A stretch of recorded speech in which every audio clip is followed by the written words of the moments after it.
before we finish up the ruffle on the bottom of this dress, I just wanted to go over how the dress can be worn, maybe some alterations that you would want to be making at this point, just trying it on and seeing how it looks and feels for you, because now would be the time to fix it before you put a ruffle on and then have to take apart things unnecessarily. So I'm currently wearing it the wrap way.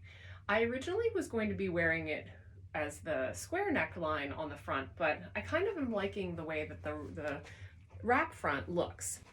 I'm going to open it up a little bit here for a second, just so you can see kind of the guts of how this dress works. So I'm going to show you with the wrap way, but if you're doing it with the square neckline in the front, you're actually going to be dealing with it with the wrap in the back. So the side that I have going over me right now is the side that has a side front piece. So this here, you can hardly see it, but this is a seam right here, and that's the side front piece. You want that to go around you. Then there's a tie hole on the left side of the dress. That's where my finger's coming out. The tie from the right side is going to come through there. Okay.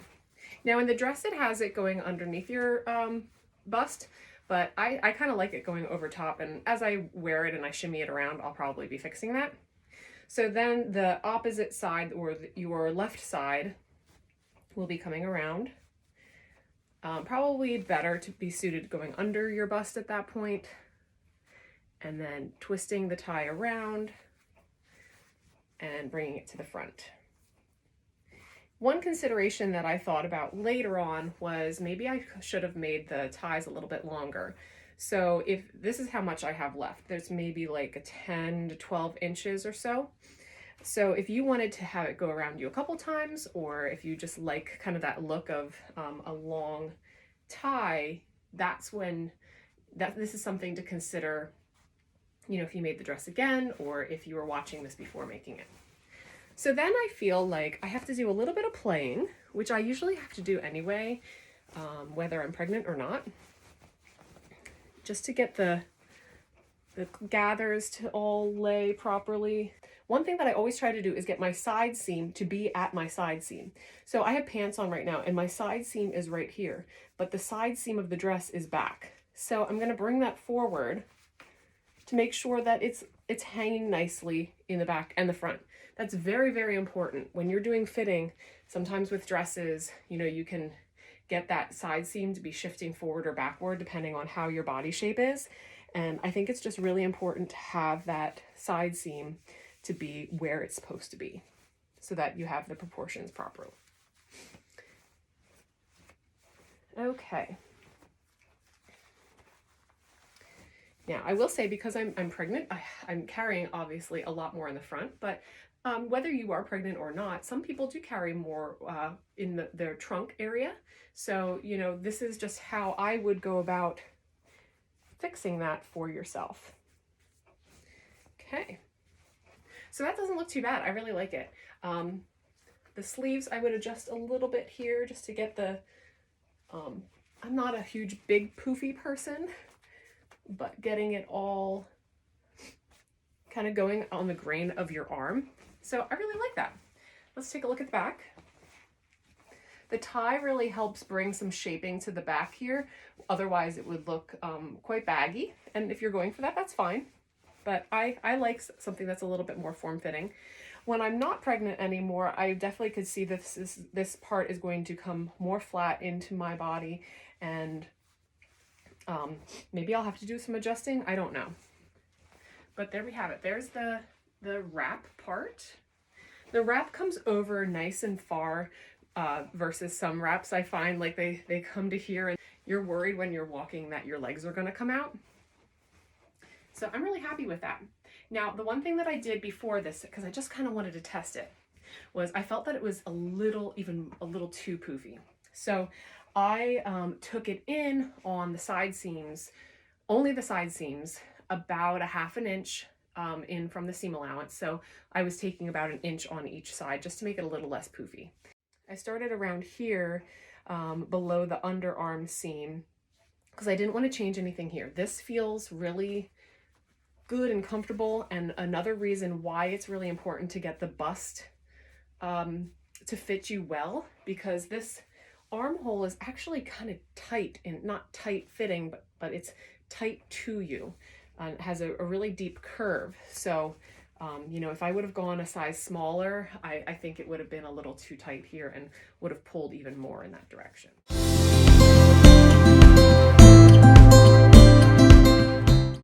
The first thing I'm going to do before we get started is look at the front of the dress. If you were making view A, you can see it's pretty heavily ruffled. There are a lot of ruffle pieces. We have the number 7 front ruffle for A, and then we have 5 of these number 8 ruffles. But the first step that we need to do is take the one piece of the front ruffle, number 7, and sew it to one of number 8's pieces.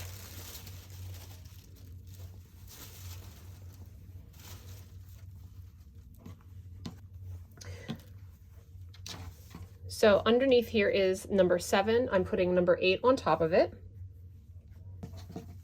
I'm putting number 8 on top of it. I'm making sure that the notches are matching to be picking the side that should be sewn together. I think in the grand scheme of things, it almost doesn't matter because they're all just rectangles. But I'm going to pin this together here. And then take it over to my sewing machine and sew a straight line down, sewing the piece 7 to 8. Then I'm going to take piece 8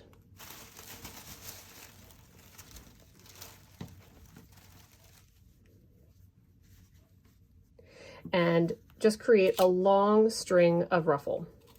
That's all I'm doing.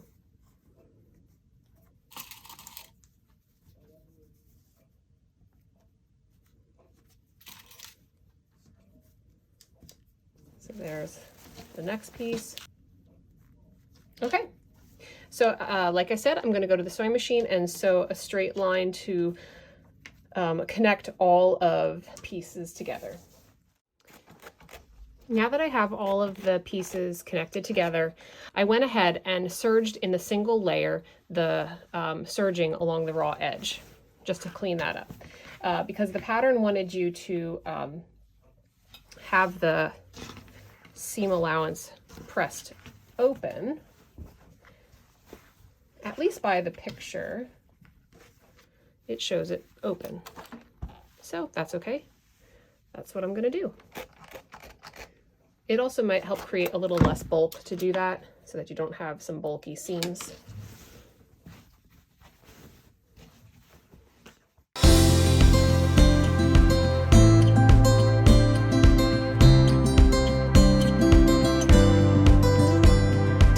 All right, so now you want to find piece 7, which should be the shortest ruffle piece. Piece 7 was maybe a 10 or so inches shorter than the other ones. You're going to hem that. So the next step after we created that whole like length of ruffle is that it says to finish the lower and front edges with a 5/8 inch seam allowance. So we're going to do what we did all the way in the beginning with the side front. I'm going to serge down this one edge on piece 7 and then all the way down my hem. I'm going to serge that, come over to the iron, press that down, and then press it again to create my hem.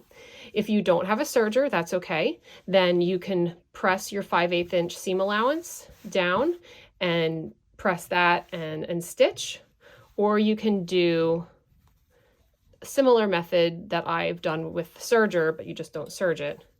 And then your raw edge is inside this seam. So the choice is yours. I'm going to go ahead and serge it and then press it and then take it back over to my sewing machine and top stitch everything down. And that's going to create this front hem and then the bottom hem of your ruffle.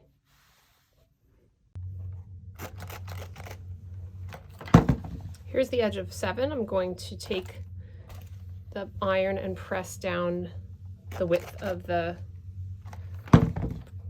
serge, and then turn it again and press.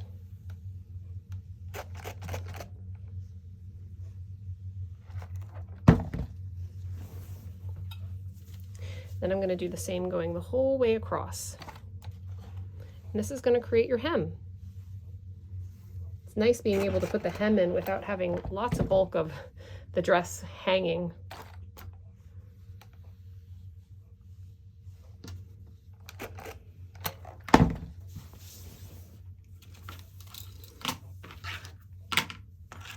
Have to get some of this stuff out of the way.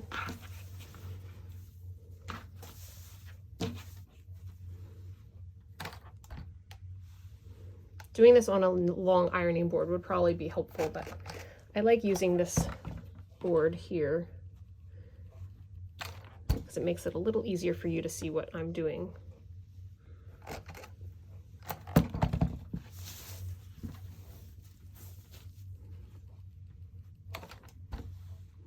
Now, if you were making view B with no ruffle, you would want to do this same exact step, except you're just doing it on the bottom of your skirt instead. So I'm not going to show how to do this again. I'm not making view B, so I'm not making a second dress right now, but it's the same concept.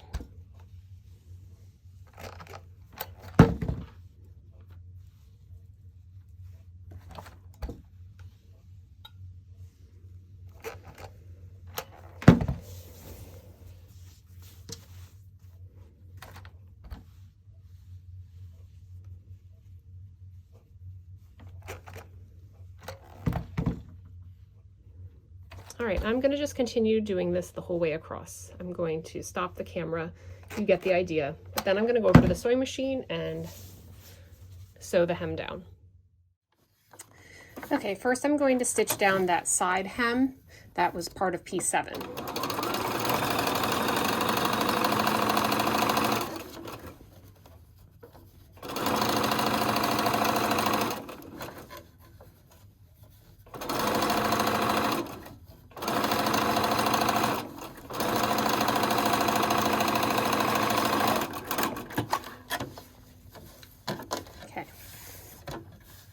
Then I'm going to clip my loose threads there. And I'm going to start on the other end just because I'm right-handed. And sew my hem down. And like I said earlier,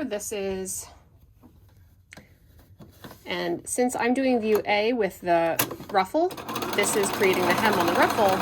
If you are creating view B, then you're doing this exact step on the hem of your dress. No ruffle included.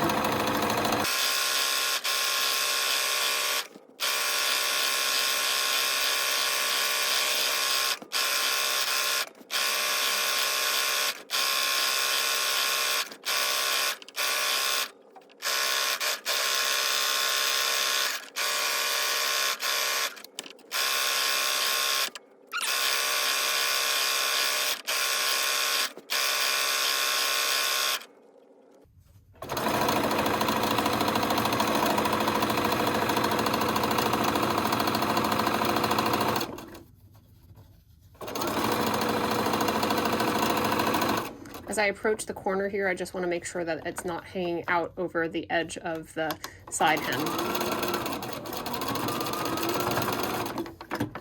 And you want to backstitch there, and your hem is finished. So if you were doing view B, you are completely done. Give this hem a really good press, and you are ready to wear your dress. But if you're doing view A, you got to hang on. We have a little bit more to go.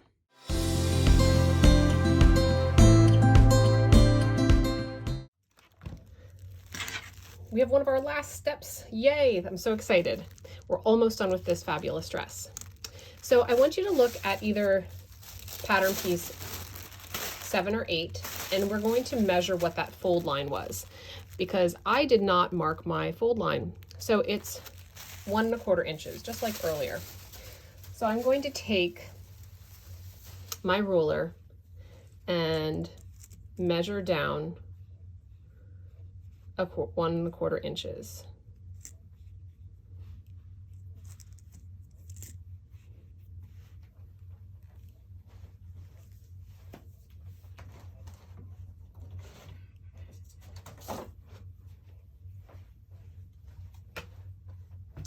Some other handy tools, because this one can be sort of fumbly and we have a lot of ground to cover. I have this Dritz Easy hem that helps to get longer distances, and it just so happens to have 1 1/4. So I'm going to use this to help get my hems. I will give a little note to caution that because it's metal, and if you use steam, it's going to get pretty hot there. So just keep that in mind.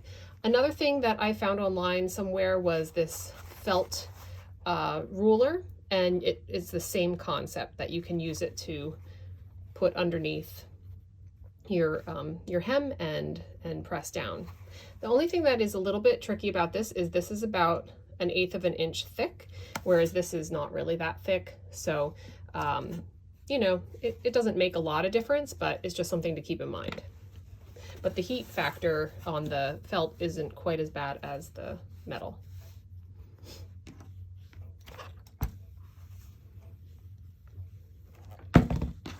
So I'm going to press wrong sides together the whole way down my ruffle here. So I'm going to do it for a little bit, and then I'll stop the camera and finish the rest off camera.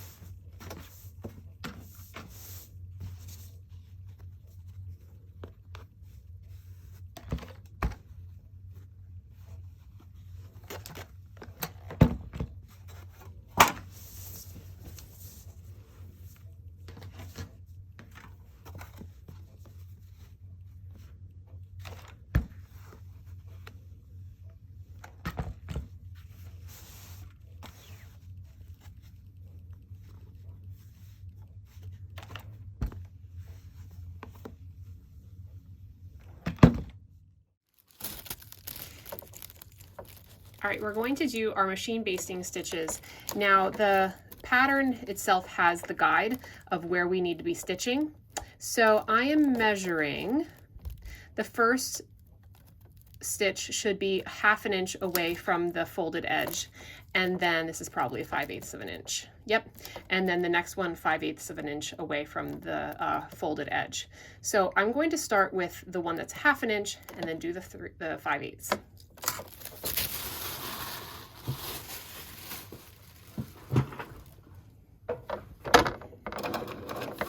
When you start with basting stitches, you want to make sure you have a long tail. You don't want to back stitch at all. And when we get to the next seam, I'm going to stop, take the fabric out, make sure I have a long string, cut it, and then start over, because you want to, because of how much we have to gather, you want to do it in sections rather than trying to pull and gather your machine basting threads for this such a long piece.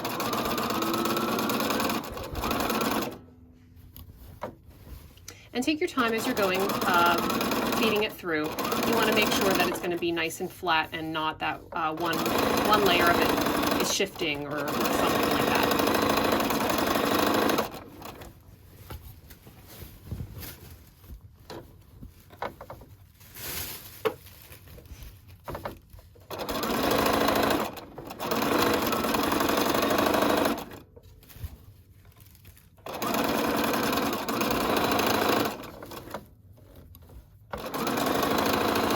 Coming up to that seam, so once I get to this seam, I'm going to stop, pull it out, hold on to my threads, and then cut that.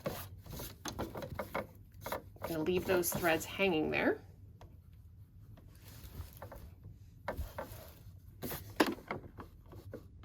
And then start again. And don't backstitch. I almost did.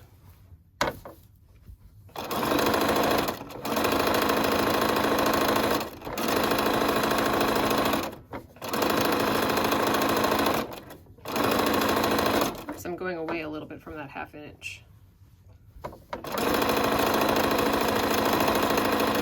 It happens.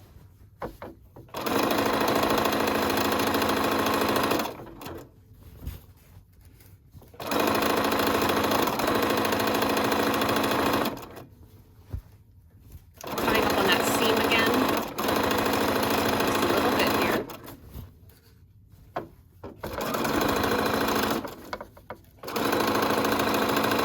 So I'm going to stop, put my presser foot up, hold onto those threads, and cut. Then I'm going to start again. And I'm going to take this off of the screen at this point because you get the idea. The last step that we have left is attaching the ruffle to the dress. So up top here, this is the ruffle at the neckline. And I've got a lot of fabric on this table. And I know you can only see a very small portion of it. But I have the front seam that's finished off on this side, and then the ruffle, I also have the finished side here. I'm going to be laying it over top of the dress, and I'm kind of, let me just see if I can flip it over. I'm lining it up so that both raw edges are, they're serged now, but the raw edges are even. And I did that just sort of by feeling. Let me just get this pinned a little bit here. I want to be pinning from this side. So what I'm really doing is just feeling for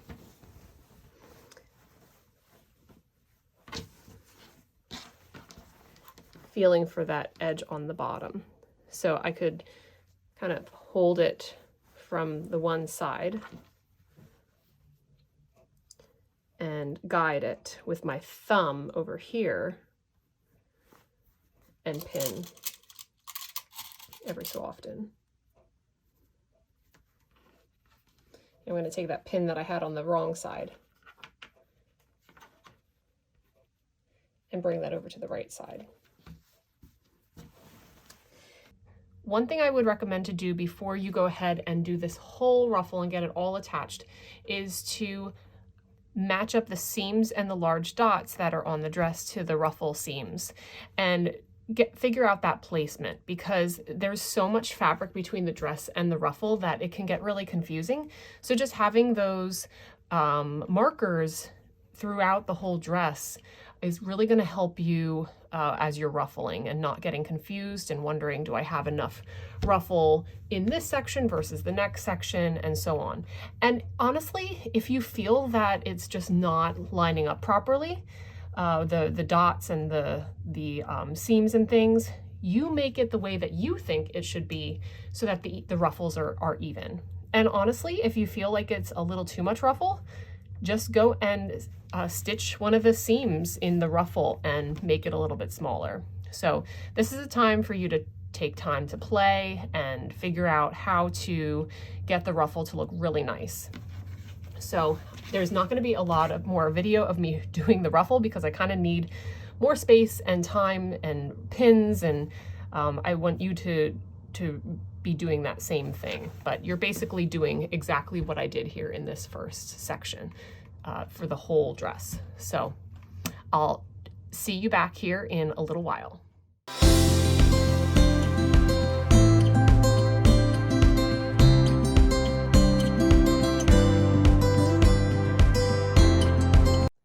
Okay, we got the ruffle on there, it's attached. We've got a lot of different threads and strings, and we also need to take the basting stitches out. So you are going to need probably, you know, if you don't have great eyes or great light, you're going to need to get, speaking of light, I'm going to move one of my lights to give me better light. Okay, we got the ruffle on there. We are almost done with this dress, but we just need to go back through the ruffle and take out the basting stitches. It's kind of easy to find because you're looking for these looser threads. You just don't want to take out your regular straight stitch threads, because then you're going to have to take the whole thing apart. You're going to have to put the whole thing back together. And sometimes if you're lucky, you can get a good grip on one of them and pull, and it should take out a section. Just make sure you're pulling on the basting stitch, not the regular one. I mean, the regular one is going to be a lot harder to get out when you're pulling on it, but just something to keep in mind.